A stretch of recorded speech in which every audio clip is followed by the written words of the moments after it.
안녕하세요. 이번 영상은 저희 사무실에 질문이 가장 많은 내용들로 해서 지금 우선 좀 정리를 해드릴까 합니다. 세제 혜택이 커서 그런 것도 있는데요.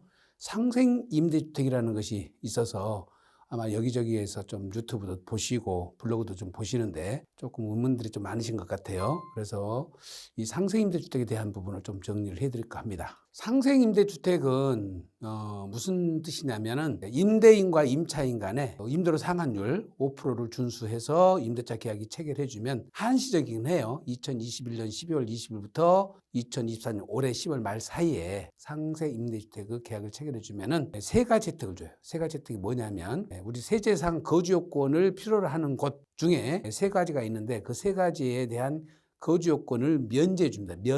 면제인데 첫 번째 이제 혜택 중에서 첫 번째는 조정 대상 지역에서 주택을 취득하면 2년 이상 거주 요건이 있지 않습니까?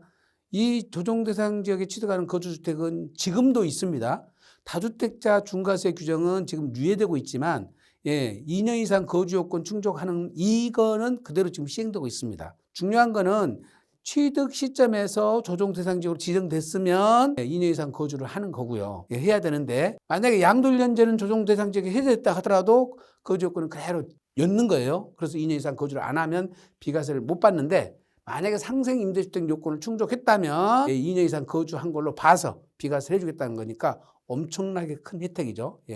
두 번째 혜택이 부동산에 대해서 3년 이상 보유했을 때 장기 보유 특별공제를 해주지 않습니까? 그런데 보유 공제는 1년마다 2%씩, 1년마다 2%씩 해서 1년에 2%씩 해서 최대 15년까지 하면은 30%까지 해주는 거죠. 그리고 1세대 1주택자 한해서는 장기보유 특별공제를 특례 규정을 적용해요. 무슨 얘기냐면 2년 이상 거주를 했을 경우에는 보유를 2%씩 해주는 게 아니라 4%씩 해줍니다. 4%씩. 그래서 1년 보유 4%씩 해서 곱하기 10년이면 10년까지만 해주니까요. 40%를 해준다는 거죠. 물론 거주 2년을 했으면 여기 또 곱하기 4%씩 해서 8%를 해서 결과적으로 48%까지 공제가 되는 거죠. 15년을 해야 30% 해주는데 2년 이상 거주를 하면은 보유 1년마다 4%씩 해서 10년까지 40% 해주고 또 거주도 10년 했으면 4%씩 최대 40%가 되니까 두 개 합하면 80%가 되겠죠. 그런데 2년을 거주를 해야 그거를 4%짜리 해준다는데 거주를 안 했을 때는 2%짜리밖에 못 가잖아요. 그래서 2년을 거주 안 해도 4%짜리를 해준다. 자, 중요한 거는 이때 거주는 2년을 실제 안 했잖아요. 안 했기 때문에 이 거주 8%짜리는 적용할 수가 없죠. 보유 1년에 4%짜리로 10년까지 40%까지 공제해 주도록 특례를 준다. 세 번째가 혜택이 뭐냐면 세 번째가 거주주택 비과세 조항이 있거든요. 거주주택 비과세 특례가 있는데 이 거주주택 비과세 특례는 장기 임대주택을 보유한 상태에서 일반 주택을 양도를 하면 비과세를 해주는데 이 일반 주택은 2년 이상 무조건 거주를 해야 됩니다. 근데 그 2년 이상 거주 요건 자체가 보유 기간 중에 2년을 거주를 해야 되는데 그 거주를 2년 이상 안 하면 이 비과세 특례를 적용받을 수 없다는 거죠. 그러니까 이 거주주택 비과세 특례는 두 가지 요건입니다. 장기 임대주택에 대해서 그 장기 임대주택 요건을 충족해야 되고 이제 뒤에서 다시 살펴보겠습니다만은 두 번째는 양도하는 주택은 2년 이상 거주를 해야 된다. 자, 여기서 2년 이상 거주를 해야 된다는 것을 잘 모르시고 조정 대상 지역에 있는 주택만 아까 비과세처럼 2년 이상 거주를 해야 되는 걸로 알고 계시는데 장기 임대주택을 보유한 상태에서 양도하는 이 일반 주택은 전국에 모두 조정 대상 지역인지 아닌지 불구하고 취득 시기에 불구하고 모두 2년 이상 거주를 해야 됩니다. 반드시. 그때 이 거주 요건 2년 충족을 만약에 안 했다 하더라도 상생 임대주택 요건에 충족하면 요거를 거주 요건 2년을 충족한 걸로 봐주겠다는 뜻이에요. 세 가지 혜택이 주어지는데 다시 한번 정리를 해보면 첫째, 조정 대상 지역에 주택을 취득했을 때 2년 이상 거주 요건이 있는 비과세 요건을 상생 임대주택에 해당되면 거주한 걸로 봐서 비과세를 바로 해준다. 두 번째는 장기 보유 특별 공제해서 1세대 1주택자로서 2년 이상 거주한 주택일 때 보유 4%, 거주 4%씩 특례 규정을 따라서 공제를 해주는데 여기서도 2년 이상 거주를 안 했음에도 불구하고 2년 거주한 걸로 보고 보유 기간에 따른 장기 보유 특별 공제를 4%짜리를 적용해 준다.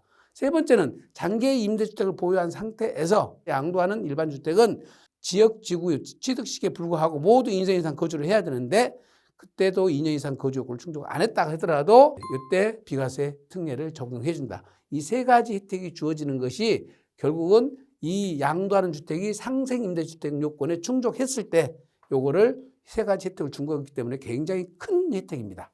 그래서 이거를 차분하게 이번 시간에는 한번 하나하나 알아보도록 하겠습니다. 장기 보유 특별공제 2년 거주 요건을 충족한 걸로 봐서 세제 혜택이 얼마나 주어진가를 한번 사례 가지고 한번 해보겠습니다. 비조정 대상 지역에서 장기 1세대 1주택으로서 장기 보유 특별공제를 계산해 봤을 때 양도 차익을 10억일 때 장기 보유 특별공제가 10년 이상 보유를 했다면 10억 곱하기 20% 해서 2억을 공제받을 수가 있죠. 그러면 기본공제 250만 원 해서 과세 표준이 약 8억 정도 되는데요. 기본공제를 빼겠습니다. 그 다음에 양도소득세는 지방소득세를 포함해서 약 한 3억 3천 정도 될 겁니다. 3억 3천.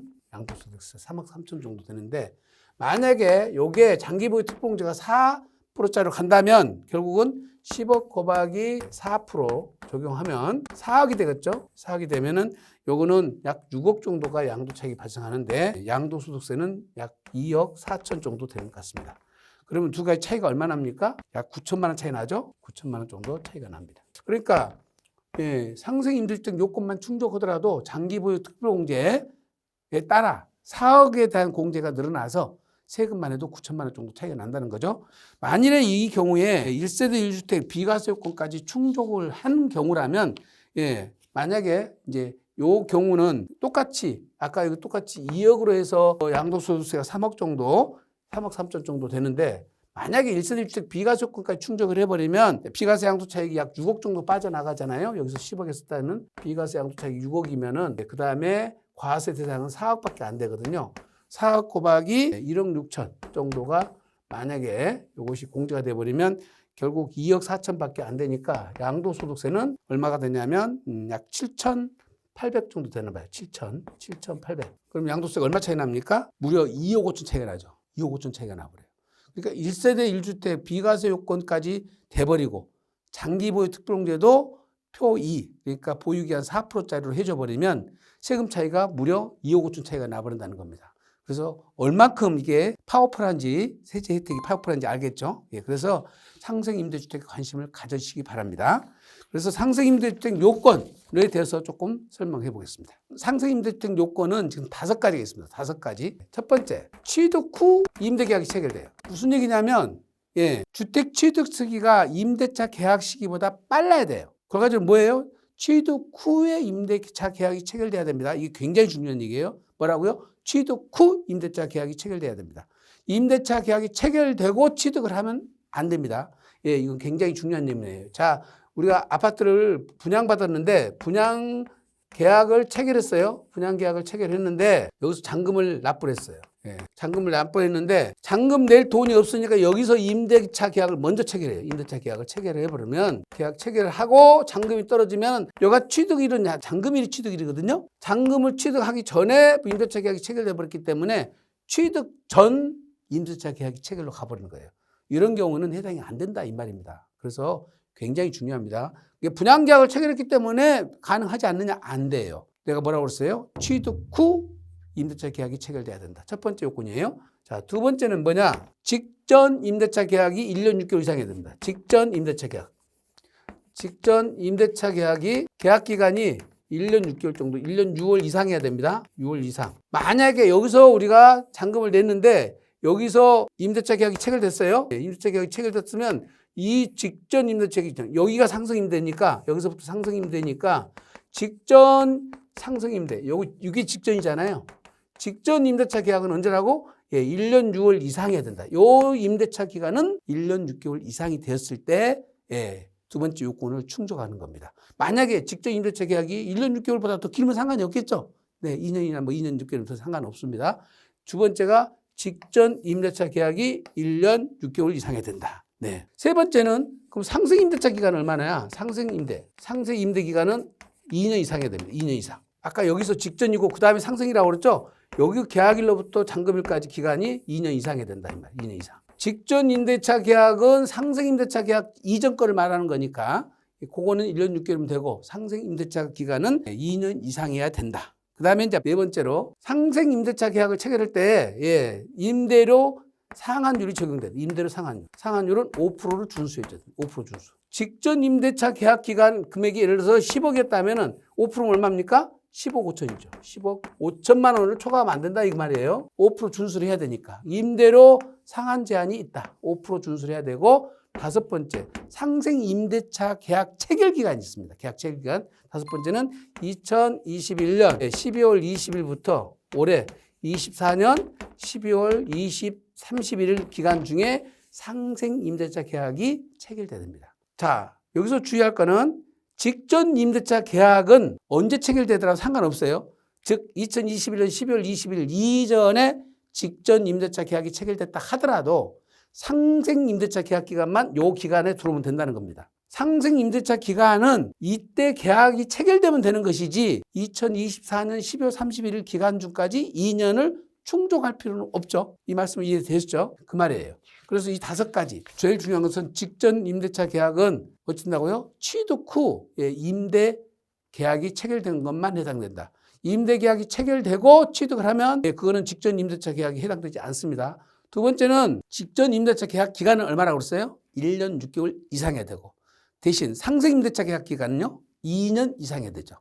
그 다음에 네 번째 뭐가 있다고 그랬습니까? 임대료 상한율이 있다. 몇 프로? 요즘에는 5%가 아니라 그냥 유지하기도 힘들잖아요. 사실 지금 하락 추세에 있으니까. 마지막 다섯 번째 상생 임대차 계약 기간이 2021년 12월 20일부터 올해 금년도 2024년 10월 말 사이에 상생 임대차 계약이 체결돼야 된다. 이 다섯 가지 요건을 충족해야 된다. 그러면 이제 이런 의문이 들죠. 장기 임대주택 같은 경우에는 주택 규모 제한도 있고 가액 제한도 있는데 면적이나 가액 제한이 없습니까? 예, 상생 임대주택에서는 면적, 가액 상관없습니다.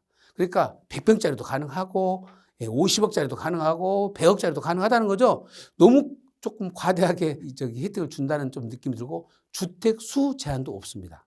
두 채든 세 채든 다 임대를 하면은 해당 주택을 양도할 때 그 요건이 충족되면은 2년 이상 거주 요건을 면제가 된다는 거죠. 가장 중요한 거는 주택 임대사업자 등록을 안 해도 돼요. 구청이나 세무서에 할 필요 없습니다. 예. 실질로 임대차 계약만 가지고 실제에 따라서 판단해 주는 거니까 너무 간단하잖아요. 예. 면적 제한도 없고 가액 제한도 없고 주택수 제한도 없고 주택 임대사업자 등록을 해도 되고 안 해도 된다. 예. 요것이 이제 가장 그래서 편하고 간단하게 혜택을 주는데 세제 혜택은 세 가지나 줬다고 그랬지 않습니까? 저희들이 봤을 때는 어마어마한 혜택이라고 보여져요. 이제 하나하나 좀 잘 볼게요. 자, 아까 이제 볼 때 주택 취득 시기가 제일 중요합니다. 주택 취득 시기는 자, 분양권하고 조합원 입주권, 주택 요 세 가지가 각각 다릅니다. 분양권은 내 주택이 되는 시기가 언제예요? 분양권은 건설회사로부터 내가 지어주고 있는 아파트를 분양받았다. 그때 내 아파트가 내 것이 되는 순간이 언제예요? 준공 이후에 잔금이 청산되면 잔금이면은 잔금일이고 잔금을 내고 그 다음에 준공이 떨어졌으면 준공일이에요. 결과적으로 뭐예요? 잔금일과 준공일 중 늦은 날. 잔금일과 준공일 중 늦은 날이 건설되고 있는 아파트 분양권을 취득했을 때 내 취득 시기가 됩니다. 내 취득 시기. 이 취득 시기에 아까 뭐라고 그랬습니까? 잔금 내기 전에 여기서 계약이 체결돼 버리면은 취득 전 임대차 계약 체결돼서 혜택을 못 받는다고 그랬잖아요. 무슨 갭 투자하지 마라 이런 뜻입니다. 잔금 낼 돈을 네가 밖에서 마련해야지 이 전세자금 받아가지고 잔금 낼 생각하지 마라는 뜻입니다. 그래서 분양권의 경우에는 잔금 내고 난 다음에 계약을 체결해야 된다. 자, 조합원 입주권 어떻습니까? 조합원 입주권은 두 가지가 있어요. 원조합원이 있고 승계조합원이 있어요. 원조합원과 승계조합원이 있습니다. 원조합원은 무슨 얘기냐면 종전에 구주택을 갖고 있는 사람이 재개발 재건축으로 권리로 변환된 사람을 말하는 거고 승계조합원은 이미 관리처분이 떨어져서 조합원 입주권 상태에 있는 상태에서 취득한 사람들 얘기하는 거예요. 그러니까 원조합원은 여기서 주택을 갖고 있다가 여기서 관리처분 계획 떨어졌지 않습니까? 관리처분이 여기서 관리처분이 떨어지면은 이때부터 조합원이 되는 것이지. 근데 여기서 만약에 임대차 계약이 체결됐다 하더라도 어떻게 되죠? 원조합원은 종전 부동산 취득 시기부터 따져 들어가는 거니까 취득 후 계약 체결로 봐주는 거죠. 근데 승계조합은 어때요? 승계조합원은 이 승계조합원이 주택으로 되는 시기는 언제 되는 거죠? 승계조합원은 사용 승인일이거든요. 사용 승인일. 사용 승인일, 가사용 승인일, 실제 사용일 중 빠른 날. 세 날 중 빠른 날이니까 예. 그러니까 준공일인데 준공일을 따질 때 사용 승인이라고 가사용 승인이라고 실제 사용일 중 빠른 날 세 날 중 그날이 취득 시기로 잡아서 그 이후에 임대차 계약이 체결돼야만 그거는 인정이 된다. 주택은 어떻게 써요? 주택은 결국 등기일이라고 등기 접수일하고 예, 잔금이라고 둘 중 빠른 날이죠. 예. 이런 것처럼 사전 등기가 이루어져 버렸으면 이 등기 접수일이 되는 거고 잔금 떨어지고 보통은 여기서 등기가 이루어지거든요. 그러면 예, 잔금 떨어지고 등기가 이루어진 거는 잔금일이 내 취득 시기가 되는 겁니다. 다시 한번요. 매매 취득의 경우에는 잔금 청산일과 등기 접수일 중 빠른 날. 아까 신규 분양 아파트하고는 좀 다르죠. 신규 분양 아파트는 뭐라고 했어요? 잔금일과 준공일 중 늦은 날. 그 다음에 매매로 취득하는 것은 잔금일과 등기 접수일 중 빠른 날이 취득일이니까 취득일 이후에 계약 체결이 된 거는 취득 후 계약 체결로 봐준다. 이렇게 정리를 하시면 되겠습니다. 네. 자, 부모님으로부터 상속받은 주택은 어떻게 되냐? 그럼 여기서 상속을 받았어요. 여기가 이제 부모님이 임대차 계약이 체결됐겠죠? 계약을 체결해가지고 상속을 받았으면은 요거를 승계를 받은 거거든요. 그러니까 상속 후 계약 체결되어 있는 이 계약 기간 이 최초 계약이 직전 임대차 계약이 되는 거예요. 네, 그래서 요 계약은 승계받았잖아요. 요 계약은 해당이 안 되고 상속 이후에 받은 계약이 이때 계약 체결로 보는 거고 만약에 여기가 상속이 아니라 증여라 하더라도 증여도 마찬가지예요. 증여도 마찬가지입니다. 증여 전에 증여인이 임대차 계약이 체결된 거를 수증인이 증계받았다 하더라도 요거는 해당이 안 된다. 뭐가 해당된다? 증여 후 최초 계약 체결된 것. 요게 직전 임대차 계약이 된다. 그러니까 항상 취득 후가 된다는 걸 아셔야 됩니다. 취득 후가. 네. 또 한 가지 사례 중에 제가 매매로 취득을 했어요. 근데 여기서 계약 체결이 된 겁니다. 계약 체결 기간이 계약 기간 종료일이 여기예요. 매매로 취득한 다음에 요 계약 기간이 남아 있는데 여기서 계약을 종료를 하고 여기서 변경 계약을 해놓은 거예요. 이렇게 변경 계약을 하면 요 변경 계약일이 직전 임대차 계약일이 되느냐 이 말입니다. 이 계약 기간이 남아 있는데 여기서 땡겨서 해버렸잖아요. 그렇게 땡겨서는 이 변경 계약은 직전 임대차 계약에 해당되지 않습니다. 만약에 여기서 종료가 되고 나서 여기서 갱신계약권을 썼어요. 갱신계약권을 써가지고 임대인이 여기까지 계약을 했어. 그럼 이게 직전 임대차 계약이 되는 거죠. 직전 임대차 계약이 되는 거고 그 다음에 다시 이분이 똑같이 이렇게 썼어. 그러면 이게 상생 임대가 되겠죠. 네, 이 경우는 가능하죠. 이때까지 다 기다렸다가 끝나고 나서 다시 갱신권을 써가지고 계약 체결을 했으면 그때부터 시작된다. 그래서 그거는 직전 임대차를 인정하는 거고 그 다음에 다시 갱신계약권을 또 써가지고 또 했으면은 그 다음 것이 상생 임대가 됩니다. 그래서 요거는 1년 6개월만 지나면 되고 1년 6개월 이상이면 되고 요거는 2년 이상이어야 된다는 거죠. 그리고 요 임대차 계약 기간이 언제 된다고요? 2024년 12월 말 이전에 계약 체결이 돼야 된다. 이렇게 보시면 되겠습니다. 자, 근데 직전 임대차 계약을 체결하고 그다음에 상생 임대 계약을 체결해서 2년을 체결했어요. 근데 여기서 A로 체결했는데 이 사람이 나가고 B로 바뀌어버려. 중도에 A가 계약을 해주고 나가겠다는 거예요. 처음에는 요게 이제 2년을 계약을 했는데 임차인이 나간다면 어떡하냐. 그래서 2년을 못 채웠으니까 안 된다고 해석하기도 했었어요. 근데 그거는 부득이한 사유지. 임대인이 임차인을 임의로 내보냈다면 모르지만 임차인이 해약하고 나갔는데 그 다음에 2년을 못 채웠는데 그러면 이걸 안 봐준다 말이 안 되잖아요. 그래서 이게 2년을 계약을 체결했는데 중도 해지하고 나갔을 경우는 새로운 임차인을 앞에 사람하고 통산해서 써가지고 2년 이상이면 가능합니다. 대신 임대료는 동일한 조건으로 해야 되겠죠. 예, 5% 상한율을 지켜줘야 됩니다. 그래서 상생 임대 기간에 2년을 충족하지 않고 변경이 된다 하더라도 자 이때 상생 임대 계약 체결은 2024년 12월 말에 체결됐어. 근데 이 사람이 2025년도에 나가가지고 다시 재계약이 체결됐어. 그럼 어떻게 돼요? 여기 처음 계약 체결한 것에 연장으로 보도록 돼 있습니다. 연장. 그러니까 2025년도에 계약이 체결됐다 하더라도 상관이 없겠죠. 자 여기에 매도자가 있고요. 매수자가 있는데 잔금일에 매도자가 여기에 전세계약을 두는 거예요. 임대차 계약을. 전세계약을 체결해서 매도자가 임차인이 되는 거죠. 결국 어떻다는 거예요? 잔금일에 매매 잔금일에 매도자가 임차인 지위로 들어왔을 때는 그럼 요거는 직전 임대차에 해당이 되느냐? 갓 취득일 날과 임대차 계약이 동일한 날 이때도 똑같이 적용해 준다는 뜻이고요. 자, 여기 갑이 갖고 있는 것을 을이 이제 매매를 해요. 매매를 하는데 이때 매매하는 날, 만약에 매매하는 날 임대차 계약을 갑이 체결해서 을한테 넘기는 것이 아니라 매수자가 임차인을 물색을 해서 잔금일 날, 이날 계약 체결해서 전세금을 받아가지고 잔금을 치렀다면, 똑같은 거죠. 매매 계약 당시에 잔금일을 치른 날에 전세가 임대를 내보냈다면 이때부터는 요거는 취득 후 임대차 계약이라고 봐주는 거예요. 그러니까 갑이 임대차 계약을 체결하고 을이 그거를 인수를 하면 안 되는 거고, 잔금 청산한 날 계약 체결을 해서 계약금이든 중도금이든 잔금 받아서 받은 돈, 을이 받은 돈을 갑한테 넘겨주는 거는 상관없다. 이해되셨죠? 대신 별도 세대인 아버지가 아들이 있는데 아버지의 지분을 아들이 인수했어요. 인수.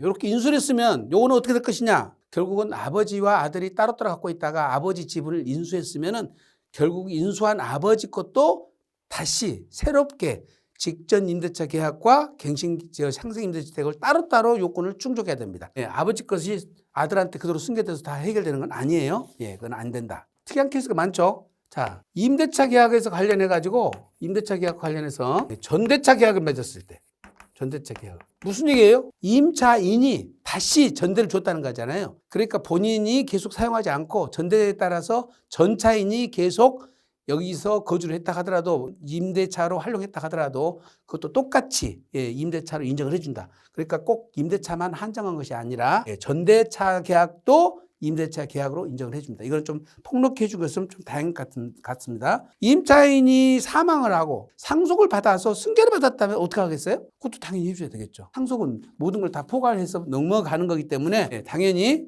해줘야 맞습니다. 임대차 계약기간에서 계약기간 계산에서 첫 번째는 아까 말씀드린 대로 임대 기간 중에 임차인이 변경됐을 때, 임차인이 변경되면 어쩐다고 그랬죠? A에서 B로 바뀌었다 하더라도 A와 B를 합한 계약 기간을 통산해서 계산해 준다. 대신 조건은 똑같아야 되겠죠? 또 한 가지는 임대를 두다가 본인이 거주하다가 다시 임대가 들어왔어요. 본인이 일정 기간 들어와서 거주를 했는데 2년을 다 못 채운 거죠. 다시 그래서 임대를 줘가지고 이걸 채웠다면 요거를 직전하고 상생 임대를 따로따로 봐줄 수 있느냐?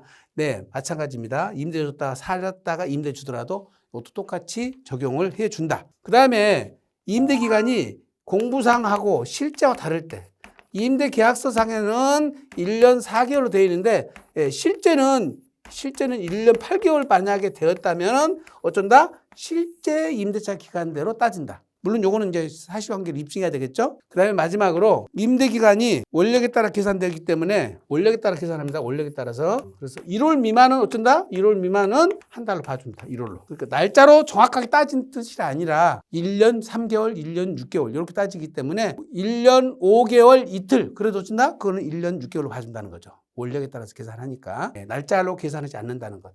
요 정도까지가 상생 임대 주택에 관한 내용들입니다. 조금 복잡한 것도 있죠. 근데 제일 원칙은 뭐라고요? 가장 중요한 것은 주택을 취득 후에 임대가 들어가야 되고 그 앞에 승계 취득해서 임대차 관계가 승계된 거는 그거는 직전 임대차 계약이 아니라고 그랬잖아요. 내가 취득 후에 계약 체결된 것만 인정이 된다. 그 다음에 중요한 거는 직전 임대차는 1년 6개월, 상생 임대 기간은 2년.